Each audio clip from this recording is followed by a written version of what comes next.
ശ്രീമന്നാരായണീയം ദശകം 21 ഭൂഗോള വർണ്ണനം. ചില ബുക്കുകളിൽ ഭഗവത് ഉപാസനാ പ്രകാര വർണ്ണനം എന്നാണ് ഉള്ളത്. യഥാർത്ഥത്തിൽ ഭഗവത് ഉപാസനാ പ്രകാര വർണ്ണനം എന്നുള്ളതാണ് ഏറ്റവും യോജിക്കുന്നത് എന്ന് തോന്നുന്നു. കാരണം നാരായണീയം ഭക്തികാവ്യമായിട്ടുള്ള ഒരു ഗ്രന്ഥമാണ്.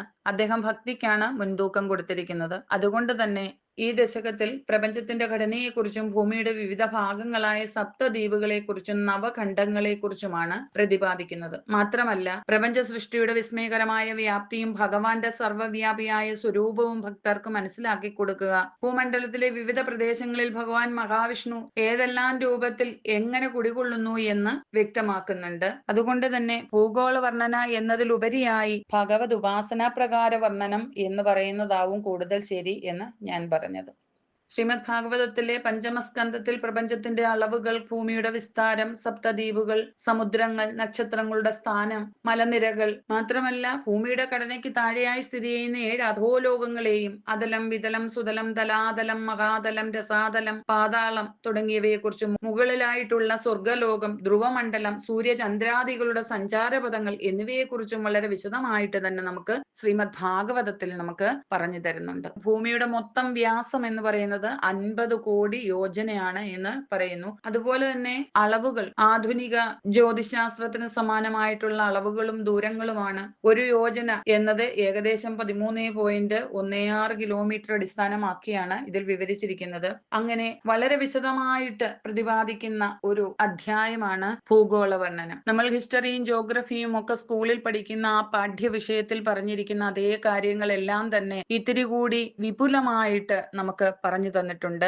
ഈ അധ്യായങ്ങളിലൂടെ. അതുകൊണ്ട് തന്നെ നമുക്ക് പറയാം, നമ്മുടെ ഗ്രന്ഥം ഭക്തി സാന്ദ്രമായിട്ട് നമുക്ക് പറഞ്ഞു തന്നിരിക്കുന്നത് സാധാരണക്കാർക്ക് മനസ്സിലാക്കുവാനുള്ള ആ ഒരു എളുപ്പമാർഗത്തിന് വേണ്ടിയിട്ടാണ്. ഭഗവാനെ സങ്കല്പിച്ചുകൊണ്ട് നമ്മളത് മനസ്സിലാക്കിയെടുക്കുകയാണെങ്കിൽ അത് ഇത്തിരി കൂടി എളുപ്പമായിരിക്കും. അല്ലാതെ കാണാതെ പഠിക്കുമ്പോൾ നമുക്കുണ്ടാകുന്ന അത് തന്നെയാണ് മേൽപ്പത്തൂർ ആദ്യ ദശകത്തിൽ പറഞ്ഞിരിക്കുന്ന ആ 3 മാർഗങ്ങൾ: ഭക്തിമാർഗവും ജ്ഞാനമാർഗവും കർമ്മമാർഗവും. കർമ്മമാർഗത്തിലൂടെ പോയാലും ജ്ഞാനമാർഗത്തിലൂടെ പോയാലും വളരെ താമസിച്ചു മാത്രമല്ല ശരിയായിട്ടുള്ള അതിന്റെ ആ ഒരു രൂപം നമുക്ക് പ്രാപ്തമാകുക എന്നുള്ളത് വളരെ കഠിനമായിട്ടുള്ള കാര്യമാണ്. എന്നാൽ ഭക്തി മാർഗത്തിലൂടെ പോയാൽ എത്രയും പെട്ടെന്ന് തന്നെ അതിനെ മനസ്സിലാക്കുവാൻ സാധിക്കും എന്നുള്ളത് കൊണ്ട് ഭൂമിയെ ഒരു താമരപ്പൂവിനോടും അതിലെ പ്രധാന വൻകരകളെ അതിന്റെ ഇതളുകളോടുമായിട്ടാണ് ഉപമിച്ചിരിക്കുന്നത് ഭൂഗോള വർണ്ണന എന്ന അധ്യായത്തിൽ. അതുകൊണ്ട് നമുക്ക് നാരായണീയത്തിന്റെ ദശകമായിട്ടുള്ള ഭഗവത് ഉപാസന പ്രകാര വർണ്ണനത്തിലേക്ക് പോകാം. ഒന്നാമത്തെ ശ്ലോകം: മദ്യോദ്ഭവേ ഭുവൈളാവൃതനാംനി വർഷേ ഗൗരീ പ്രധാന വനിതാ ജനമാത്രഭാജി ശർവേണ മന്ത്രനുദിഭിഃ സമുപാസ്യമാനം സംഘർഷണാത്മകമധീശ്വര സംശയേ ത്വാം. മദ്യോദ്ഭവേ ഭുവഃ ഇളാവൃത നാംനി വർഷേ ഗൗരീ പ്രധാന വനിതാജന മാത്രഭാജി ശർവേണ മന്ത്രനുദിഭിഃ സം ഉപാസ്യമാനം സംഘർഷണാത്മകം അധീശ്വര സംശ്രയേ ത്വാം. ഭുവഃ ഭൂമിയുടെ മധ്യോദ്ഭവേ മധ്യഭാഗത്തായിട്ട് ഇളാവൃത നാംനി ഇളാവൃതം എന്ന നാമധേയത്തിലുള്ള ഗൗരി പ്രധാന വനിതാജന മാത്രഭാജി ഗൗരി പ്രധാനമായിട്ടുള്ള, അതായത് ശ്രീ പാർവതി പ്രധാനമായിട്ട് മുഖ്യമായിട്ടുള്ള വനിതാജനങ്ങൾ മാത്രം വസിക്കുന്ന വർഷത്തിൽ ആ ഉപഭൂഖണ്ഡത്തിൽ, അതായത് ഭൂഖണ്ഡത്തിനെ വീണ്ടും പകുത്ത് 9 ആക്കി, അപ്പോൾ അത് ഉപഭൂഖണ്ഡങ്ങളായി. അങ്ങനെ ആ ഉപഭൂഖണ്ഡത്തിൽ ശർവേണ മന്ത്രനുദുഭിഹി ആ ശ്രീ പരമേശ്വരന്റെ മന്ത്രങ്ങളാലും സ്തോത്രങ്ങളാലും സമുപാസ്യമാനം അങ്ങനെ വഴി പോലെ ഉപാസിക്കുന്ന സംഘർഷണാത്മകം സംഘർഷണ സ്വരൂപിയായിരിക്കുന്ന ഹേ അധീശ്വര, അല്ലയോ സർവലോകേശ, ത്വാം സംശ്രയേ, അങ്ങയെ ഞാൻ ശരണം പ്രാപിക്കുന്നു എന്ന് പറയുകയാണ് ഈ ഒരു ശ്ലോകത്തിൽ. അപ്പൊ കഴിഞ്ഞ ദശകത്തിൽ നമ്മൾ സ്വയംഭൂ മനുവിന്റെ മൂത്തപുത്രനായ പ്രിയവ്രതന്റെ ആ ഒരു പരമ്പരയെ കുറിച്ചാണ് സംസാരിച്ചത്. ആ പ്രിയവ്രതനാകട്ടെ ഒരിക്കൽ ഭൂമിയുടെ ഒരു പകുതിയിൽ സൂര്യൻ പ്രകാശം പരത്തുമ്പോൾ മറ്റേ പകുതി ഇരുട്ടിലായിരിക്കുന്നു. ഇത് കണ്ടിട്ട് ഇത് ഒട്ടും ഇഷ്ടപ്പെടാതിരുന്ന പ്രിയവ്രതൻ തന്റെ യോഗശക്തിയാൽ പ്രകാശമാനമായ ഒരു ദിവ്യരഥത്തിൽ ഇരുട്ടായ ഭാഗത്തുകൂടി സൂര്യനെ പോലെ സഞ്ചരിച്ച് ഭൂമിയെ 7 തവണ വലം വെച്ചു എന്ന് പറയുന്നു. രഥത്തിൽ സഞ്ചരിക്കവേ അദ്ദേഹത്തിന്റെ രഥചക്രങ്ങൾ പതിഞ്ഞ് ഭൂമിയിൽ ആഴമുള്ള 7 കിടങ്ങുകൾ ഉണ്ടായി. ഇവയാണ് 7 സമുദ്രങ്ങളായും അതിന്റെ തീരം 7 ദ്വീപുകളായും മാറിയത് എന്ന് പറയുന്നു. ആ 7 ദ്വീപുകളാണ് ജംബുദ്വീപ്, പ്ലഷ്മദ്വീപ്, സാൽമലദ്വീപ്, കുശദ്വീപ്, ക്രൗഞ്ചദ്വീപ്, ശാഖദ്വീപ്, പുഷ്കരദ്വീപ് തുടങ്ങിയവ. ജംബുദ്വീപിലാണ് അദ്ദേഹത്തിന്റെ മൂത്തപുത്രനായ അഗ്നീന്ദ്രൻ രാജാവായി വാണത്. അഗ്നീന്ദ്രനാകട്ടെ പിന്നീട് 9 പുത്രന്മാരാണ് ഉണ്ടായത്. അവരാണ് നാഭി, കിംപുരുഷൻ, ഹരിവർഷൻ, ഇളാവൃതൻ, രമ്യകൻ, ഹിരൺമയൻ, കുരു, ഭദ്രാശ്വൻ, കേതുമാലൻ എന്നിങ്ങനെ 9 പുത്രന്മാർ. ഈ ജംബുദ്വീപിനെ 9 വർഷങ്ങളാക്കി 9 ഖണ്ഡങ്ങളാക്കിയിട്ട് 9 മക്കളുടെയും പേര് നൽകി അതാത് ദ്വീപിന്റെ അധിപന്മാരുമാക്കി. അങ്ങനെ ആ 7 ദ്വീപുകളെ ഒരു താമരപ്പൂവിനോടാണ് ഇവിടെ ഉപമിക്കുന്നത്. താമരപ്പൂവിന്റെ മധ്യത്തിലുള്ള ആ മുട്ടിന്റെ സ്ഥാനത്താണ് ജംബുദ്വീപ്. ജംബുദ്വീപിനെ ചുറ്റിപ്പറ്റിയുള്ള ദളങ്ങളുടെ സ്ഥാനത്താണ് മറ്റ് ദ്വീപുകൾ. അപ്പോൾ ഇവിടെ ആദ്യം 9 വർഷങ്ങളുടെ പേരുകളും അവിടെ ആരാധിക്കപ്പെടുന്ന ഭഗവാൻ വിഷ്ണുവിന്റെ 9 ഭാവങ്ങളെയും ഉപാസിക്കുന്ന ദേവീദേവന്മാരെയും കുറിച്ചാണ് ഈ ഒരു ദശകത്തില് നമ്മൾ പറയുന്നത്. ഭൂമിയുടെ മധ്യഭാഗത്തായിട്ട് ഇളാവൃതം എന്ന രാജ്യം സ്ഥിതി ചെയ്യുന്നു. പാർവതി മുഖ്യയായിട്ടുള്ള വനിതാജനങ്ങൾ മാത്രം വസിക്കുന്ന അവിടെ ഈ ഇളാവൃതത്തിൽ മഹാദേവന്റെ മന്ത്രങ്ങളാലും സ്തോത്രങ്ങളാലും അങ്ങനെ വഴിപോലെ ഉപാസിക്കപ്പെടുന്ന വിഷ്ണുവിന്റെ സംഘർഷണ ഭാവമാണ് അവിടെ ഉള്ളത്. അങ്ങനെയുള്ള അങ്ങയെ ഞാൻ ആശ്രയിക്കുന്നു എന്ന് പറയുകയാണ് ഈ ഒരു ശ്ലോകത്തിൽ. മദ്യോദ്ഭവേ ഭുവയിളാമൃതനാംനി വർഷേ ഗൗരി പ്രധാന വനിതാ ജനമാത്രഭാജി സർവേണ മന്ത്രനുദിഭിः സമുപാസ്യമാനം സംഘർഷണാത്മകമതീശ്വര സംശ്രയേ ത്വാം. ശ്ലോകം 2. ഭദ്രാശ്വനാമകയിളാവൃതപൂർവവർഷേ ഭദ്രസ്രവോഭിഋഷുഭിः പരിണൂയമാനം കൽപ്പാന്തഗൂഢനിഗമോദ്ധരണ പ്രവീണം ധ്യായാമി ദേവ ഹയശീർഷതനും ഭവന്തം. ഭദ്രാശ്വ നാമക ഇളാവൃത പൂർവവർഷേ ഭദ്രസ്രവോഭിः ഋഷിഭിः പരിണൂയമാനം കൽപ്പാന്തഗൂഢ നിഗമ ഉദ്ധരണ പ്രവീണം. കൽപ്പാന്തഗൂഢ നിഗമോദ്ധരണ പ്രവീണം, അതാണ് കൽപ്പാന്തഗൂഢ നിഗമ ഉദ്ധരണ പ്രവീണം ധ്യായാമി ദേവ ഹയശീർഷതനും ഭവന്തം. ഭദ്രാശ്വനാമകെ, ഭദ്രാശ്വം എന്ന നാമത്തിൽ ഇളാവൃത പൂർവവർഷേ, ഇളാവൃതത്തിന് പൂർവഭാഗത്തായിട്ടുള്ള രാജ്യത്ത്, അതായത് കിഴക്കു ഭാഗത്തുള്ള രാജ്യത്ത് ഭദ്രസ്രവോഭിഹി ഋഷിഭിഹി, ഭദ്രസ്രവസ്സുകൾ എന്ന ഋഷികളാൽ പരിണൂയമാനം സ്തുതിക്കപ്പെടുന്നവനായിട്ടുള്ള കൽപ്പാന്തകാല ഗൂഢനിഗമ ഉദ്ധരണ പ്രവീണം, കൽപ്പാന്തകാലത്തിൽ പ്രളയകാലത്ത് ഗൂഢമായി പോയ കാണാതായി പോയ ആ നിഗമം വേദങ്ങളെ ഉദ്ധരിച്ച അതിനെ വീണ്ടെടുത്ത ഹയശീർഷതനും ഹയഗ്രീവമൂർത്തി, വേദത്തെ ഉദ്ധരിക്കുന്നതിന് വേണ്ടിയിട്ട് ഭഗവാൻ ഹയഗ്രീവമൂർത്തിയായിട്ടാണ് അവതാരം കൊണ്ടത്. അതുകൊണ്ടാണ് ഹയഗ്രീവമൂർത്തി, ആ ഹയഗ്രീവമൂർത്തിയാണ് ഇവിടെ സ്ഥിതി ചെയ്യുന്നത് എന്ന് പറയുകയാണ്. ദേവാ ഭവന്തം ഭജാമി, അങ്ങനെ ആ ബ്രഹ്മസ്വരൂപിയായ ആ ഹയഗ്രീവമൂർത്തിയെ ഞാൻ ധ്യാനിക്കുന്നു എന്ന് പറയുന്നു ഈ ഒരു ശ്ലോകത്തിൽ. അങ്ങനെ ഇളാവൃതത്തിന് കിഴക്കുവശത്ത് സ്ഥിതി ചെയ്യുന്ന ഭദ്രാശ്വം എന്ന രാജ്യത്ത് ഭദ്രസ്രവസ്സുകളായ ഋഷികളാൽ സ്തുതിക്കപ്പെടുന്നവനായിട്ട് പ്രളയകാലത്ത് കാണാതായ വേദങ്ങളുടെ ഉദ്ധരണത്തിൽ അത്രയും സമർത്ഥനായ ഹയഗ്രീവമൂർത്തിയായിട്ട് സ്ഥിതി ചെയ്യുന്ന അല്ലയോ ഭഗവാനെ, അങ്ങയെ ഞാൻ ധ്യാനിക്കുന്നു എന്ന് പറയുകയാണ് ഈ ഒരു ശ്ലോകത്തിൽ. ഭദ്രാശ്വനാമകയിളാവൃത പൂർവവർഷേ ഭദ്രസ്രവോഭിഋഷുഭിः പരിണൂയമാനം കൽപ്പാന്തഗൂഢനിഗമോദ്ധരണ പ്രവീണം ധ്യായാമി ദേവഹയശീർഷതനും ഭവന്തം. ഇനി ശ്ലോകം 3. ധ്യായാമി ദക്ഷിണഗതേ ഹരിവർഷവർഷേ പ്രഹ്ലാദമുഖ്യപുരുഷൈ പരിഷേവ്യമാണം ഉത്തുംഗശാന്തധവളാകൃതിമേകശുദ്ധജ്ഞാനപ്രദം നരഹരിം ഭഗവൻ ഭവന്തം. ധ്യായാമി ദക്ഷിണഗതേ ഹരിവർഷവർഷേ പ്രഹ്ലാദ മുഖ്യ പുരുഷൈഃ പരിഷേവ്യമാണം ഉത്തുംഗ ശാന്ത ധവളാകൃതിം ഏകശുദ്ധജ്ഞാനപ്രദം നരഹരിം ഭഗവൻ ഭവന്തം. ദക്ഷിണഗതേ, ആ ദക്ഷിണ ഭാഗത്തായിട്ട്, ലാവൃതത്തിന്റെ തെക്കു ഭാഗത്തായിട്ട്, ഹരിവർഷവർഷേ, ഹരിവർഷം എന്നു പേരുള്ള ആ ഭൂഖണ്ഡത്തിൽ, പ്രഹ്ലാദ മുഖ്യ പുരുഷൈഹി, പ്രഹ്ലാദൻ മുഖ്യനായിട്ടുള്ള, അങ്ങനെ പ്രഹ്ലാദൻ മുഖ്യസ്ഥാനം വഹിക്കുന്ന, പ്രഹ്ലാദൻ മുഖ്യനായിട്ടുള്ള ഭക്തന്മാരാൽ പരിഷേവ്യമാണ്, പ്രാർത്ഥിക്കപ്പെടുന്നവനായിട്ടുള്ള, ഉത്തുംഗ ശാന്ത ധവളാകൃതി, അത്രയും അത്യുന്നതമായിട്ടുള്ള പ്രശാന്തവും നല്ല തൂവെള്ള നിറത്തിലുമുള്ള ആ ആകൃതിയോട് കൂടിയവനുമായ ഏകശുദ്ധജ്ഞാനപ്രദം, ഏകശുദ്ധജ്ഞാനപ്രദം, ഏകശുദ്ധ അദ്വൈതം, ആ ശുദ്ധ അദ്വൈത ജ്ഞാനത്തെ പ്രദാനം ചെയ്യുന്ന അല്ലയോ ഭഗവാനെ, നരഹരിം ഭവന്തം ധ്യായാമി, ആ നരസിംഹമൂർത്തിയായിട്ടുള്ള അങ്ങേ ഞാൻ ധ്യാനിക്കുന്നു എന്ന് പറയുകയാണ് ഈ ഒരു ശ്ലോകത്തിൽ. അപ്പൊ ഇവിടെ ഇളാവൃത വർഷത്തിന് തെക്കുവശത്തായിട്ട് ഹരിവർഷം എന്ന രാജ്യമാണ് സ്ഥിതി ചെയ്യുന്നത്. ആ രാജ്യത്ത് പ്രഹ്ലാദനാണ് അവിടുത്തെ ഭക്തന്മാരുടെ പ്രധാനിയായിട്ടുള്ളത്.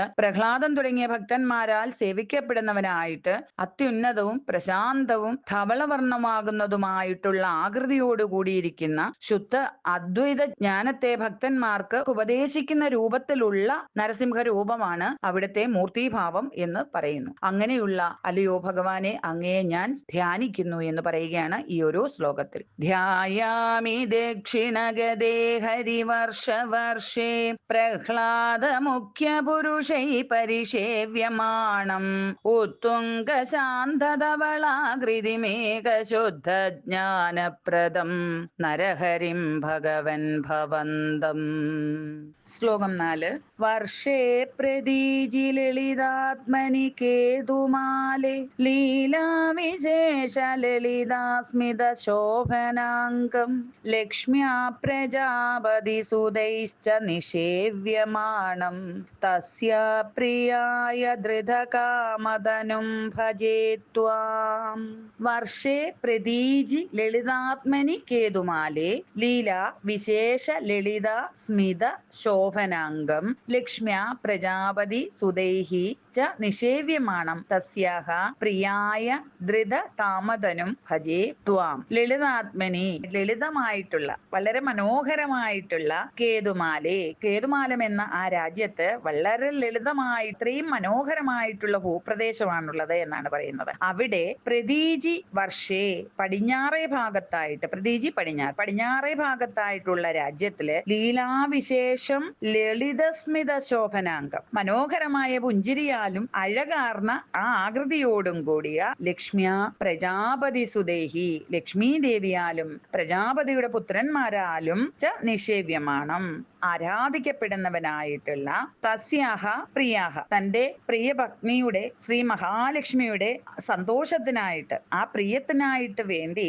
കൃതകാമതനും, കാമദേവ രൂപമാണ് സ്വരൂപം കൊണ്ടിരിക്കുന്നത് എന്ന് പറയുകയാണ്. അങ്ങനെ കാമദേവ സ്വരൂപം കൊണ്ടിരിക്കുന്ന ത്വാം, അല്ലയോ ഭഗവാനെ, അങ്ങയെ ഭജേ, ഞാൻ ഭജിക്കുന്നു. ഇവിടെ അത്രയും മനോഹരമായിട്ടുള്ള ഭൂപ്രദേശമാണ് കേതുമാലം എന്ന ആ രാജ്യം എന്ന് പറയുന്നു. കാമദേവ സ്വരൂപത്തിലാണ് ഭഗവാന്റെ അവിടുത്തെ ആ അവതാരം എന്ന് പറയുന്നു. ഇളാവൃതത്തിന്റെ പടിഞ്ഞാറേ ഭാഗത്ത് ലളിതസുന്ദരമായിരിക്കുന്ന കേതുമാലം എന്ന ഭൂപ്രദേശത്ത് ലക്ഷ്മീ ദേവിയാലും പ്രജാപതിയുടെ പുത്രന്മാരാലും അങ്ങനെ സേവിക്കപ്പെടുന്നവനായിട്ട് ശ്രീ മഹാലക്ഷ്മിയുടെ സന്തോഷത്തിനായിട്ട്, ആ പ്രിയത്തിനായിട്ടും വേണ്ടി മനോഹരമായിട്ടുള്ള ലീലകളാലും മനോഹരമായ പുഞ്ചിരിയാലും ശോഭിക്കുന്ന സുന്ദര ശരീരത്തോടു കൂടിയവനായിട്ടുള്ള കാമദേവ സ്വരൂപം കൊണ്ടിരിക്കുന്ന പ്രതിഷ്ഠയാണ് അവിടെ എന്ന് പറയുന്നു. അല്ലയോ ഭഗവാനെ, ആ കാമദേവ സ്വരൂപത്തെ ഞാൻ ആരാധിക്കുന്നു, ഭജിക്കുന്നു എന്ന് പറയുകയാണ് ഈ ഒരു ശ്ലോകത്തിൽ. വർഷേ പ്രദീജി ലളിതാത്മനി കേതുമാലേ ലീലാ വിശേഷ ലളിത സ്മിത ശോഭനാംഗം ലക്ഷ്മ്യാ പ്രജാപതി സുതൈശ്ച നിഷേവ്യമാണം തസ്യാ പ്രിയായ ധൃതകാമതനും ഭജേ ത്വാം. ശ്ലോകം 5. രമ്യേഹുദീജി ഖലു രമ്യകനാംനി വർഷേ തദ്വർഷനാഥമനുവർയ സപര്യമാണം ഭക്തൈകവത്സലമമത്സരഹൃസ്നുഭാന്തം മത്സ്യാകൃതിം ഭുവനനാഥപജേ ഭവന്തം. രമ്യേ ഹി ഉദീജി ഖലു രമ്യക നാംനി വർഷേ തത് വർഷനാഥം അനുവർയ സ പര്യമാണം ഭക്തൈക വത്സലം അമത്സര ഹൃസ്നു ഭാന്തം മത്സ്യാകൃതിം ഭുവനനാഥ ഭജേ ഭവന്തം. അപ്പൊ അവിടെ മത്സ്യാവതാരമാണ്. രമ്യേ ഹുദീജി രമ്യേഹി ഉദീജി ഖലു രമ്യക നാംനി വർഷേ.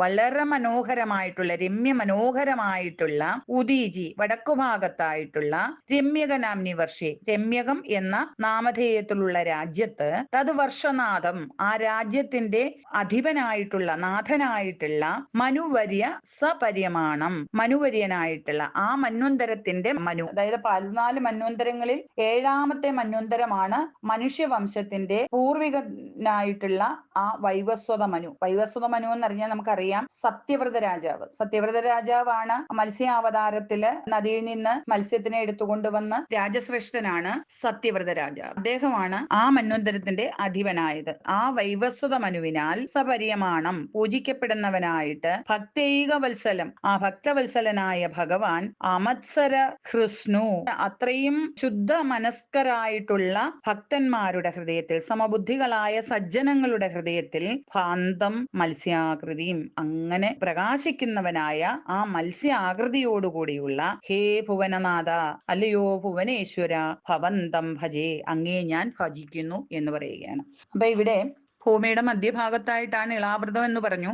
അതിന്റെ ചുറ്റിനുമുള്ള രാജ്യങ്ങളെയാണ് നമുക്ക് ഇവിടെ പരിചയപ്പെടുത്തുന്നത്. ഇപ്പോൾ ഉത്തരഭാഗത്ത് അതായത് വടക്കേ ഭാഗത്ത് മനോഹരമായിട്ടുള്ള രമ്യകം എന്ന ആ രാജ്യത്ത് ഈ മന്വന്തരത്തിന്റെ അധിപനായിരിക്കുന്ന വൈവസ്വത മനു ബ്രഹ്മാവിന്റെ ഒരു പകലാണ് ഒരു മന്വന്തരം എന്ന് പറഞ്ഞു. അങ്ങനെ 14 മന്വന്തരങ്ങളിൽ 7ാമത്തെ മന്വന്തരമാണ് നമ്മുടെ ഈ മനുഷ്യവംശത്തിന്റെ പൂർവികനായിട്ടുള്ള വൈവസ്വത മനു. അദ്ദേഹമാണ് സത്യവ്രതൻ. അദ്ദേഹത്തിന്റെ ആ കാലഘട്ടത്തിലെ ദൈർഘ്യമാണ് ഈ പറയുന്നത് 4 യുഗങ്ങളായിട്ട് സത്യയുഗം, ത്രേതായുഗം, ദ്വാപരയുഗം, കലിയുഗം തുടങ്ങിയവ. അങ്ങനെ ആ കാലഘട്ടത്തിലെ ദൈർഘ്യം 71 മഹായുഗങ്ങൾ ചേർന്നതാണ് ഒരു മന്വന്തരം എന്ന് പറയുന്നത്. നിലവിലെ ഈ വൈവസ്വത മന്വന്തരത്തിന്റെ അതായത് 28ാമത്തെ ചതുർയുഗത്തിലെ കലിയുഗത്തിലാണ് എന്ന് പറയുന്നു. അങ്ങനെ ഈ യുഗത്തിലെ വൈവസ്വത മനുവിനാൽ പൂജിക്കപ്പെടുന്നവനായിട്ടുള്ള ഭക്തവത്സലനും അത്രയും ശ്രേഷ്ഠ മനസ്കരായിട്ടുള്ള സമബുദ്ധികളായിട്ടുള്ള സജ്ജനങ്ങളുടെ ഹൃദയത്തിൽ പ്രകാശിക്കുന്നവനുമായിട്ടുള്ള മത്സ്യമൂർത്തിയായിരിക്കുന്ന ഭഗവാനാണ് രമ്യക വർഷത്തിലെ പ്രതിഷ്ഠ. ആ ഭഗവാനെ ഞാൻ സ്മരിക്കുന്നു അല്ലെങ്കിൽ ഞാൻ ഭജിക്കുന്നു എന്ന് പറയുകയാണ് ഈ ഒരു ശ്ലോകത്തിൽ. രമ്യേഹുദീജി ഖലു രമ്യകനാംനി വർഷേ തദ്വർഷനാഥമനുവർയ സപര്യമാണം ഭക്തൈക വത്സലമമത്സര കൃഷ്ണുഭാന്തം മത്സ്യാകൃതിം ഭുവനനാഥ ഭജേ ഭവന്തം. ശ്ലോകം 6. വർഷം ഹിരൺമയ സമാഹ്വയമൗത്തരാഹം ആസീനമദ്രിധൃതി കർമ്മടകാമഠാങ്കം സംസേവതേ പിതൃഗണ പ്രവരോര്യമായം തം ത്വാം ഭജാമി ഭഗവൻ പരിചിന്മയാത്മൻ.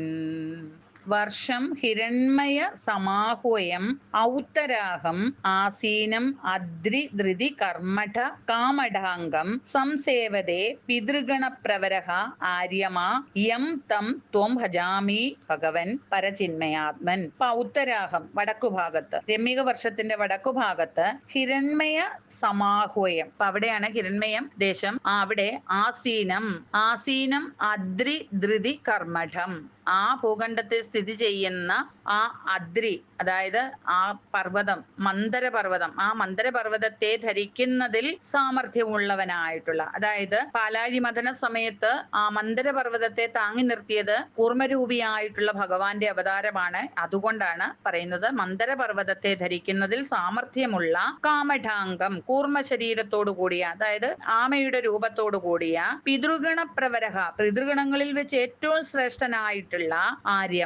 ആര്യമാവ് എന്ന ആ പിതൃ യം സംസേവതേ തം യഥാവിധി അങ്ങനെ സേവിക്കപ്പെടുന്ന ആ മൂർത്തിയെ ത്വാം പരിചിന്മയാത്മൻ ആ കൂർമ്മരൂപിയായ അങ്ങയെ അഹം ഭജാമി ഞാനും ഇതാ ഭജിക്കുന്നു എന്ന് പറയുകയാണ്. അപ്പൊ അവിടെ രമ്യക വർഷത്തിന് വടക്കുഭാഗത്തായിട്ടാണ് ഹിരൺമയം മന്ദരപർവ്വതത്തിനെ ഉദ്ധരിക്കുന്നതിൽ ഉപയോഗിച്ച ശരീരത്തോടു കൂടിയ ആ കൂർമ്മ അവതാരമായിട്ടുള്ള ആ ഭഗവാനെ പിതൃക്കളിൽ വെച്ചും അതിശ്രേഷ്ഠനായിട്ടുള്ള ആ ആര്യമാവ് യഥാവിധി സേവിക്കപ്പെടുന്നുവോ അങ്ങനെയുള്ള ആ കൂർമ്മരൂപിയായിട്ടുള്ള ഭഗവാനെ ഇതാ ഞാനും ഭജിക്കുന്നു എന്ന് പറയുകയാണ് മേൽപ്പത്തൂര്.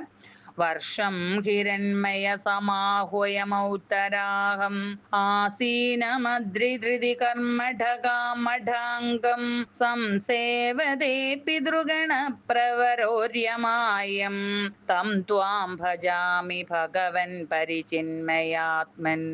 ഏഴാമത്തെ ശ്ലോകം. കിഞ്ചോത്തരേഷു കുരുഷു പ്രിയയാധരണ്യ സംസേവിതോ മഹിതമന്ത്രനുതി പ്രഭേദൈ ദംഷ്ട്രാഗ്രകൃഷ്ടഖന പൃഷ്ടഗരിഷ്ടവർഷ്മാ ത്വം പാഹി വിജ്ഞനുദയജ്ഞവരാഹമൂർത്തേ. കിഞ്ചോത്തരേഷു കിംച ഉത്തരേഷു കുരുഷു പ്രിയയാ ധരണ്യ സംസേവിതഃ മഹിത മന്ത്രനുദിഃ പ്രഭേദൈഃ ദംഷ്ട്ര അഗ്ര കൃഷ്ട ഘന പൃഷ്ട ഗരിഷ്ടവർഷ്മാ ത്വം പാഹി വിജ്ഞനുദ യജ്ഞവരാഹമൂർത്തേ.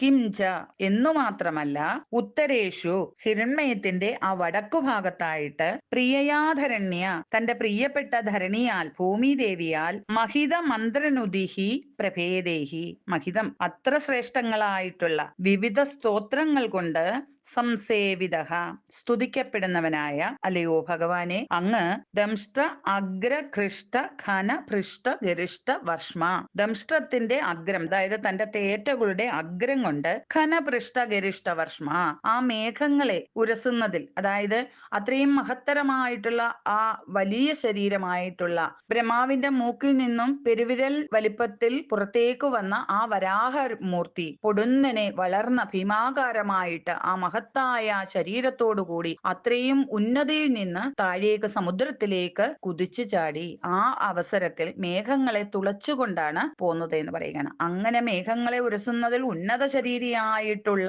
ത്വം അല്ലയോ ഭഗവാനെ അങ്ങയെ വിജ്ഞനുത യജ്ഞവരാഹമൂർത്തേ ആ അത്രയും ജ്ഞാനികളായിട്ടുള്ള മുനിശ്രേഷ്ഠന്മാരാൽ യജ്ഞവരാഹമൂർത്തിയായി കണ്ട് ആ വരാഹ അവതാരത്തിനെ സ്തുതിച്ചു. അങ്ങനെ ആ സ്തുതിക്കപ്പെട്ട ആ യജ്ഞവരാഹമൂർത്തിയായിട്ടുള്ള ഭഗവാനെ മാം പാഹി എന്നെ പരിപാലിച്ചാലും എന്ന് പറയുകയാണ് ഈ ഒരു ശ്ലോകത്തിൽ. കിംചോത്തരേഷു കുരുഷു പ്രിയയാധരണ്യ സംസേവിതോ മഹിതമന്ത്രനുതി പ്രഭേദൈ ദംഷ്ട്രാഗ്രകൃഷ്ട ഘന പൃഷ്ട ഗരിഷ്ട വർഷ്മാ ത്വം പാഹി വിജ്ഞനുദയജ്ഞവരാഹമൂർത്തേ.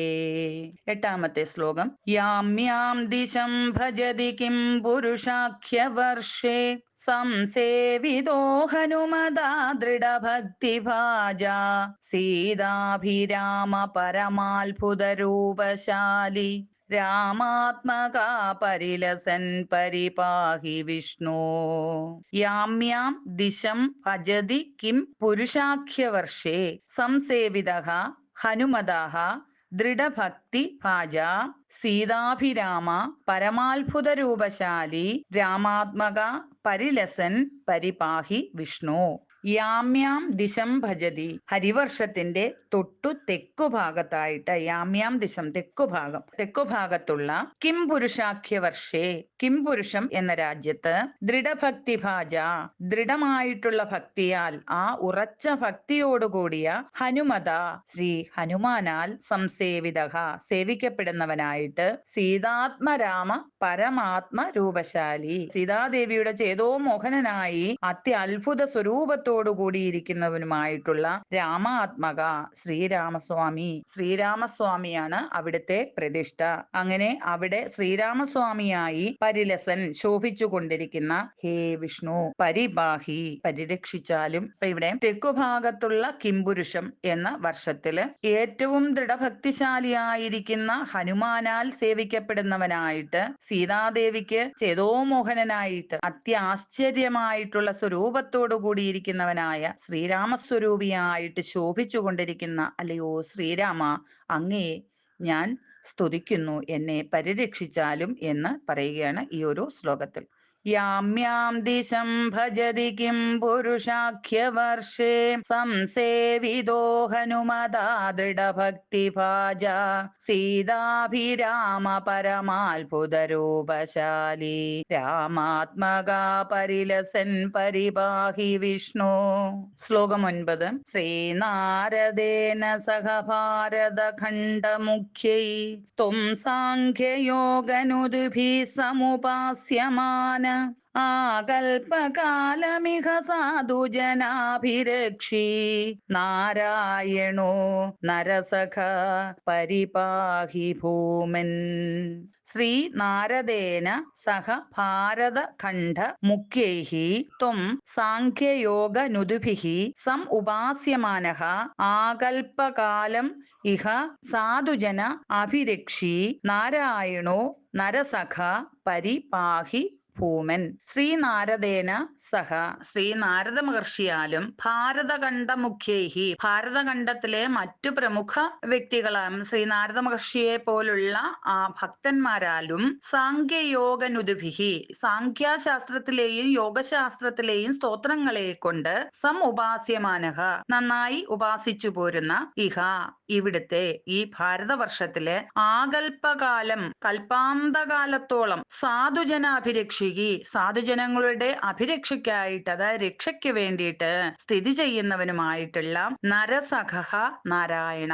ആ നരനാരായണ അവതാരമാണ്. നരനും നാരായണനുമായിട്ടുള്ള, അതായത് നരസഖ നരൻ എന്ന സഹോദരനോട് കൂടിയുള്ള നാരായണൻ. ത്വം പരിപാഹി അല്ലയോ ഭഗവാനെ, അങ്ങ് എന്നെ പരിരക്ഷിച്ചാലും എന്ന് പറയുകയാണ്. അല്ലയോ സർവവ്യാപിയായിട്ടുള്ള ഭഗവാനെ, ശ്രീ നാരദ മഹർഷിയാലും ഭാരതഖണ്ഡത്തിലെ മറ്റു പ്രമുഖന്മാരാലും സാഖ്യയോഗനുദ്ഭികളെ കൊണ്ട് സാഖ്യാശാസ്ത്രത്തിലെയും യോഗശാസ്ത്രത്തിലെയും സ്തോത്രങ്ങളെ കൊണ്ട്, അതായത് ഈ സാഖ്യാശാസ്ത്രം എന്ന് പറയുമ്പോൾ സംഖ്യകളാണ്. അതിൽ 1 മുതൽ 9 വരെയുള്ള അക്കങ്ങളെ അടിസ്ഥാനമാക്കി മനുഷ്യന്റെ സ്വഭാവവും ഭാവിയും പ്രവചിക്കുന്ന ആ ഒരു രീതിയാണ് സംഖ്യാശാസ്ത്രം. ഓരോ അക്കത്തിനും അതിൻ്റെതായിട്ടുള്ള ഗ്രഹാധിപത്യം, അതുപോലെ തന്നെ ആ ഒരു വൈബ്രേഷൻ ഉണ്ട് എന്നാണ് പറയുന്നത്. ജനിച്ച ആ തീയതി അടിസ്ഥാനമാക്കിയിട്ടുള്ള നമ്പരും പേരിന്റെ അക്ഷരങ്ങൾ കൂട്ടിയാൽ കിട്ടുന്ന ആ നമ്പരും ആണ് ഇതിൽ പ്രധാനമായിട്ട് എടുക്കുന്നത്. അതുപോലെ തന്നെ യോഗശാസ്ത്രം എന്ന് പറയുന്നത് പതഞ്ജലി മഹർഷി ക്രോഡീകരിച്ച ശാസ്ത്രം ആണ്. ഇത് ശരീരത്തെയും മനസ്സിനെയും ആത്മാവിനെയും തമ്മിൽ ബന്ധിപ്പിക്കുന്ന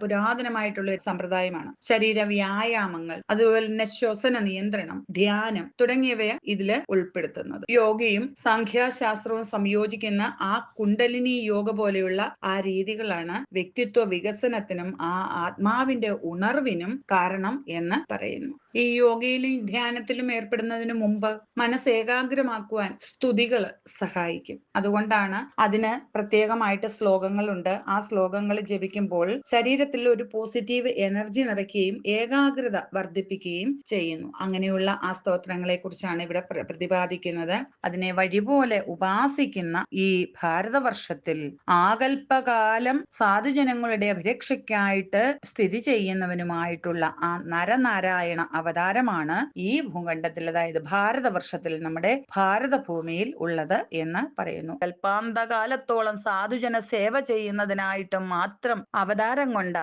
അല്ലയോ നരനാരായണ, ഞാൻ അങ്ങേ സ്തുതിക്കുന്നു, എന്നെ പരിപാലിച്ചാലും എന്ന് പറയുകയാണ് ഈ ഒരു സ്തോത്രത്തിൽ. ശ്രീനാരദേന സഹ ഭാരതഖണ്ഡമുഖ്യൈ ത്വം സാഖ്യയോഗനുദ്ഭിഃ സമുപാസ്യമാനം ആകൽപകാലമിഹ സാധുജനാഭിരക്ഷി നാരായണോ നരസഖ പരിപാഹി ഭൂമൻ.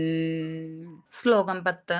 പ്ലാക്ഷേർക്കരൂപമയിശാൽമലയിന്ദുരൂപം ദ്വീപേ ഭജന്തി കുശനാമനിവഹ്നിരൂപം ക്രൗഞ്ചേംബുരൂപമഥ വായുമയശ്ച ശാകേ ത്വാം ബ്രഹ്മരൂപമയി പുഷ്കരനാംനി ലോക.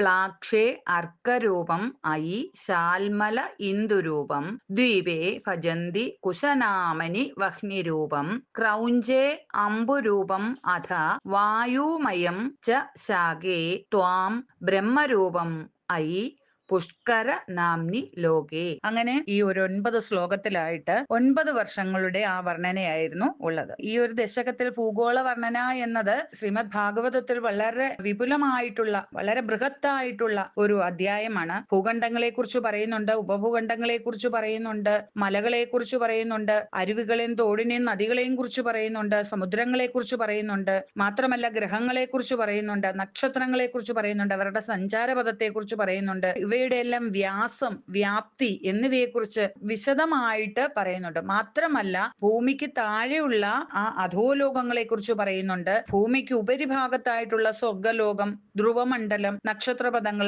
ഇവയെക്കുറിച്ചൊക്കെ വളരെ വിശദമായിട്ട് പറയുന്ന ഒരു അധ്യായമാണ് ഈ ഭൂഗോള വർണ്ണന എന്നത്. അതിനെ മേൽപ്പത്തൂർ ഇവിടെ ചില ഭാഗങ്ങളെയും എല്ലാം വളരെ ഓടിച്ച് ഒന്ന് നമുക്ക് പറഞ്ഞു തരുന്നു. മാത്രമല്ല ഇവിടങ്ങളിലൊക്കെയുള്ള അധിഷ്ഠാന ദേവതകളെ ഭഗവാന്റെ ഏതൊക്കെ രൂപത്തിലാണ് ജനങ്ങൾ ലോകര് ഉപാസിക്കുന്നത് എന്നുമാണ് നമുക്ക് പറഞ്ഞു തരുന്ന ഈ ഒരു അധ്യായത്തിലൂടെ, ഈ ഭൂഗോള വർണ്ണന എന്ന ഒരു അധ്യായത്തിലൂടെ. അതുകൊണ്ട് തന്നെയാണ് ഈ ഒരു ദശകത്തിന് ഭഗവത് ഉപാസനാ പ്രകാര വർണ്ണനം എന്ന പേരാകും ഏറ്റവും ഉചിതം എന്ന് ഞാൻ പറയാൻ കാരണമായിട്ടുള്ളത്. ചില ബുക്കുകളിലൊക്കെ ഭഗവത് ഉപാസനാ പ്രകാര വർണ്ണനം എന്നാണ്, മറ്റു ചില ബുക്കുകളിലൊക്കെ ഭൂഗോള വർണ്ണന എന്ന് തന്നെയാണ് കൊടുത്തിരിക്കുന്നത്. എല്ലാ ഭാഗങ്ങളെയും ഒന്ന് ഓടിച്ചു പറയുന്നുണ്ട്. അതിൽ ഏറെ പ്രാധാന്യം കൊടുത്തിരിക്കുന്നത് ഭക്തിക്ക് മാത്രമാണ്. ഭക്തിക്ക് മുൻതൂക്കം കൊടുത്തുകൊണ്ടത് ഭക്തി കാവ്യമാണ് നാരായണീയം. നമുക്ക് 10ാമത്തെ ശ്ലോകത്തിലേക്ക് പോകാം. പ്ലാക്ഷേ അർക്കരൂപം ഐ ശാൽമല ഇന്ദുരൂപം. ഐ അലയോ ഭഗവാനെ, പ്ലാക്ഷേ പ്ലാക്ഷദീപത്തിൽ അർക്കരൂപം, അവിടെ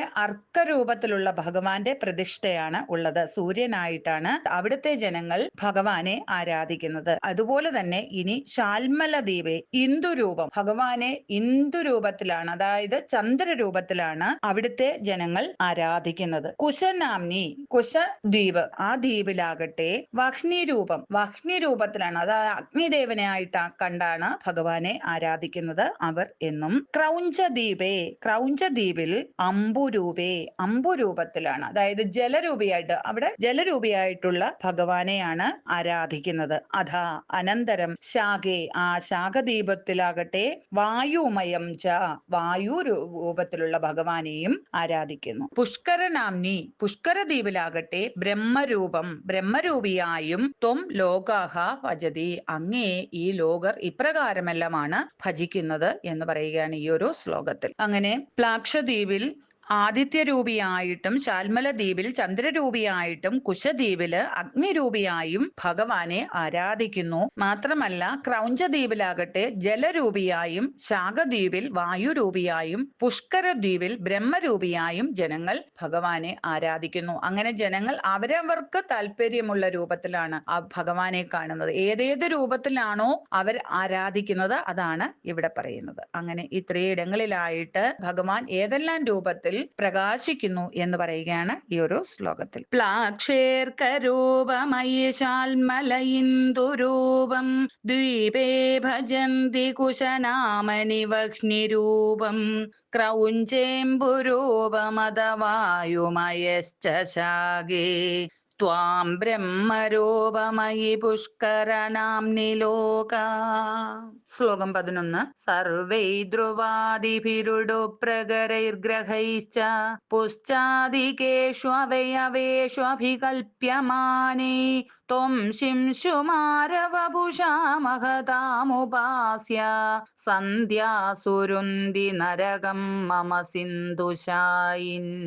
സർവൈഹി ധ്രുവാദിഭിഹി ഉരുടുപ്രകരൈഹി ഗ്രഹൈഹി ച പുശ്ചാദികേഷു അവയവേഷു അഭികൽപ്യമാനൈഹി ത്വം ശിംശുമാരവപുഷാ മഹതാം ഉപാസ്യഃ സന്ധ്യാസു രുന്തി നരകം മമ സിന്ധുശായിൻ. ഇവിടെ ഭൂമണ്ഡലത്തിന്റെ വർണ്ണന കഴിഞ്ഞു. ഇനി നഭോമണ്ഡലത്തിന്റെ വർണ്ണനയാണ്.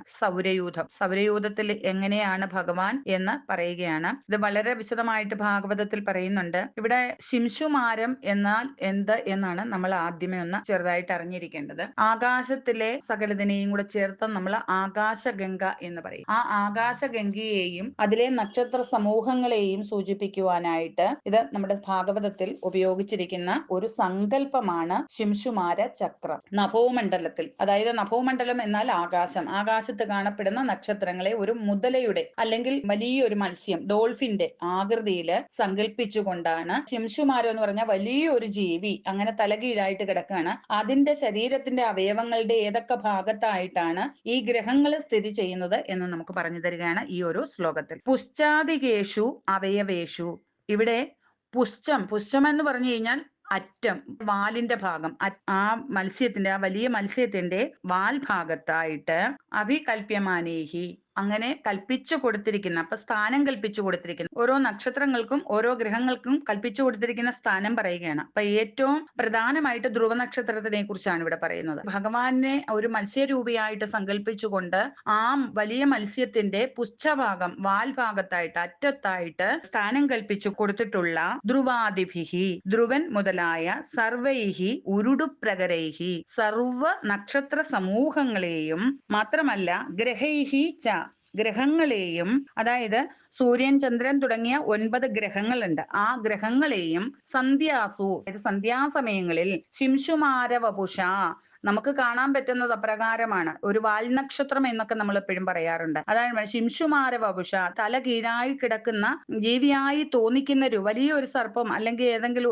ഒരു വലിയൊരു ജീവിയായിട്ട് തോന്നുന്ന രീതിയിൽ കാണപ്പെടുന്ന മഹതാം ഉപാസ്യഹ, മഹതായ യോഗികളാൽ അല്ലെങ്കിൽ ഋഷിമാരാൽ ഉപാസിക്കപ്പെടുന്നതായിട്ടുള്ള ഈ ഗ്രഹങ്ങളെ, ഇതിനെല്ലാം യോഗീശ്വരന്മാര് വളരെ ഭക്തിപൂർവം ആരാധിക്കുകയാണ് ചെയ്യുന്നത്. അതിനെല്ലാം അതിൻ്റെതായിട്ടുള്ള രീതിയിൽ ഒരു സ്ഥാനം കൽപ്പിച്ചു കൊടുത്തുകൊണ്ട്, എല്ലാം ജീവജാലങ്ങളെ ഉൾപ്പെടെ എല്ലാത്തിനും അതിൻ്റെതായിട്ടുള്ള ഒരു സ്ഥാനം കൽപ്പിച്ചു കൊടുത്തുകൊണ്ട് വളരെ ആദരവോടെയാണ് കാണപ്പെടുന്നത്. അതുകൊണ്ടാണ് പറയുന്നത് മഹാ ഋഷിവര്യന്മാരാല് ഉപാസിക്കപ്പെടുന്നതായിട്ടുള്ള സിന്ധുശായിൻ, പാലാഴിയിൽ പള്ളി കൊള്ളുന്നവനായിട്ടുള്ള അല്ലയോ ഭഗവാനെ നാരായണ, മമ നരകം രുന്ധി, എന്നെ ഈ നരകത്തിൽ നിന്നും കരകയറ്റണമേ എന്ന് ഇപ്രകാരം വളരെ ചുരുക്കി പറഞ്ഞുകൊണ്ട് മേൽപ്പത്തൂർ ആ ഒരു ഭാഗം ഇവിടെ ഭംഗിയായിട്ട് അവസാനിപ്പിച്ചു. ഇവിടെ ശിംശുമാരത്തിന്റെ വലിയൊരു മത്സ്യമാണ്. മത്സ്യത്തിന്റെ വിശേഷമായിട്ടാണ് ഭഗവാനെ കാണുന്നത്. അവിടെ ഈ നഭോമണ്ഡലത്തിൽ വ്യാപിച്ചു കിടക്കുന്നത് ഭഗവാൻ ഇപ്രകാരം ഒരു വലിയ മത്സ്യത്തിന്റെ രൂപത്തിലായിട്ടാണ്. അതിന്റെ വാലിന്റെ ഭാഗമാണ്, അതായത് വടക്കു ഭാഗം. അങ്ങനെ തലകീഴായിട്ട് ഇങ്ങനെ കിടക്കുമ്പോൾ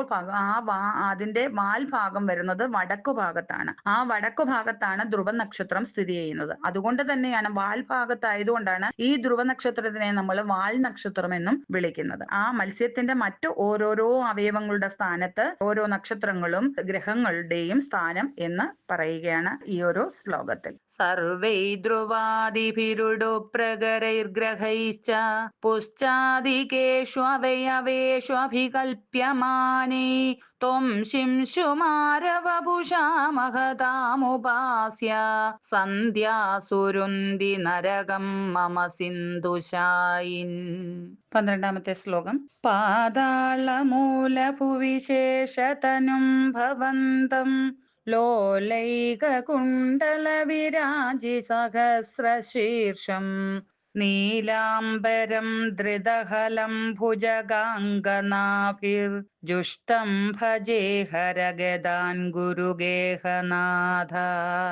പാതാള മൂല ഭുവി ശേഷതനും ഭവന്തം ലോലൈക കുണ്ടല വിരാജി സഹസ്രശീർഷം നീലാംബരം ധൃതഹലം ഭുജഗാംഗനാഭിഃ ജുഷ്ടം ഭജേ ഹര ഗദാൻ ഗുരുഗേഹനാഥ. പാതാളമൂലഭുവി, പാതാളത്തിന്റെ അടിത്തട്ടിൽ. ഇവിടെ ഭൂമണ്ഡലം കഴിഞ്ഞു, നഭോമണ്ഡലം കഴിഞ്ഞു, ഇനി പാതാള ലോകത്തിന്റെ വർണ്ണനയാണ്. അത് ഈ ഒരു ശ്ലോകത്തിലായിട്ട് ഒതുക്കിയിരിക്കുകയാണ്. അവിടെയും ഭഗവാൻ ഏത് രൂപത്തിലാണ് എന്ന് പറയണം. പാതാള മൂലഭൂവി, പാതാളഭൂവി, ആ പാതാള ലോകം, അതിന്റെ മൂലം, അതായത് അടിത്തട്ടിലായിട്ട് ലോലൈക കുണ്ടല വിരാജി, ലോല ഏക കുണ്ടല വിരാജി, അതായത് ലോലമായിട്ടുള്ള ഒരു കുണ്ടലം ഇളകി ആടിക്കൊണ്ടിരിക്കുകയാണ്. അങ്ങനെ ഇളകി ആടുന്ന ഒരേ ഒരു ഏക കുണ്ടലം, ഒരേ ഒരു കുണ്ടലം കൊണ്ട് ശോഭിക്കുന്ന ശോഭിക്കുന്നതായ സഹസ്രശീർഷം 1000 തലകളുള്ള നീലാംബരം, നീല നിറമുള്ള വസ്ത്രം ധരിച്ചവൻ. അത് നീല അമ്പരം, നീല നിറത്തിലുള്ള അമ്പരം വസ്ത്രം. അപ്പൊ നീല നിറത്തിലുള്ള വസ്ത്രം ധരിച്ചവനും ധൃതഹലം, മാത്രമല്ല ഹലം ആയുധമാക്കിയവൻ, കലപ്പ ആയുധമാക്കി ധരിച്ചവനും ആയിട്ടുള്ള ഭുജഗാംഗനാഭിഹി, എന്നാ മാത്രമല്ല ഭുജകങ്ങളെ കൊണ്ട്, അതായത് നാഗങ്ങളെ കൊണ്ട്, നാഗസ്ത്രീകളാൽ ജുഷ്ടം എപ്പോഴും സേവിക്കപ്പെടുന്നവനുമായിട്ടുള്ള ശേഷതനു, ആ ആദിശേഷന്റെ രൂപത്തിലിരിക്കുന്ന ഭവന്തം ഭജേ, അല്ലയോ ഭഗവാനെ അങ്ങേ ഞാൻ ഭജിക്കുന്നു. ഗുരുഗേഹനാഥ, അല്ലയോ ഗുരുവായൂരപ്പ, ഗദാൻഹര, എന്റെ എല്ലാ രോഗങ്ങളെയും ഹരിക്കണമേ എന്ന് പറഞ്ഞുകൊണ്ട് മേൽപ്പത്തൂർ ഈ ഒരു ദശകം അവസാനിപ്പിക്കുകയാണ്. അപ്പൊ പാതാള ലോകത്തിന്റെ അടിത്തട്ടിൽ സദാ ഇളകിക്കൊണ്ടിരിക്കുന്ന ഏകകുണ്ടലം കൊണ്ട് ശോഭിക്കുന്ന 1000 ഭണങ്ങളോടുകൂടിയ നീലപ്പട്ടു വസ്ത്രം ധരിച്ച് കയ്യിൽ കലപ്പയും പിടിച്ച് ആ സർപ്പസ്ത്രീകളാല് ചുറ്റപ്പെട്ടിരിക്കുന്ന ആദിശേഷ സ്വരൂപത്തിലുള്ള അല്ലയോ ഭഗവാനെ അങ്ങയെ ഞാൻ ഭജിക്കുന്നു. അല്ലയോ ഗുരുവായൂരപ്പ, അങ്ങ് എന്റെ രോഗങ്ങളെ അകറ്റിത്തന്നാലും. ഇപ്രകാരമുള്ള ഈ ഭാവങ്ങളെല്ലാം തന്നെ അല്ലയോ ഗുരുവായൂരപ്പ അങ്ങ് തന്നെയാണ് ആ ഭഗവാൻ. ഏതേത് ഭാഗത്ത് എങ്ങനെ നോക്കിയാലും എവിടെ നോക്കിയാലും കാണുന്നത് ഭഗവാനെയാണ് എന്ന് പറയുകയാണ് ഈ ഒരു ദശകത്തിൽ. പാതാളമൂലഭുവിശേഷതനും ഭവന്തം ലോകൈകകുണ്ടലവിരാജി സഹസ്രശീർഷം നീലാംബരം ധൃതഹലം ഭുജഗാംഗനാഭിർജുഷ്ടം ഭജേ ഹരഗദാൻ ഗുരുഗേഹനാഥ. സർവത്ര ഗോവിന്ദനാമ സങ്കീർത്തനം, ഗോവിന്ദ ഗോവിന്ദ.